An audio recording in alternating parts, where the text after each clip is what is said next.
महाराष्ट्र राज्य सहकारी पतसंस्था फेडरेशनचे अध्यक्ष म्हणून गेले 15 वर्ष कार्य करणारे कोपरगावचे ओमप्रकाश दादाप्पा तथा काका कोयटे यांनी वयाची 75 वर्ष पूर्ण करत असल्यामुळे आपल्या पदाचा राजीनामा दिला आहे। दिनांक 15 एप्रिल 2026 रोजी त्यांनी आपला राजीनामा संचालक मंडळाकडे सोपवला।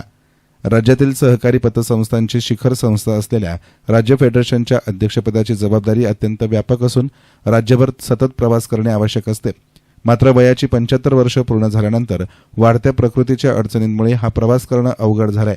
या संदर्भात वैद्यकीय तज्ज्ञांनीही विश्रांतीचा सल्ला दिल्यानं काका कोयटे यांनी हा निर्णय घेतल्याचं स्पष्ट केलं।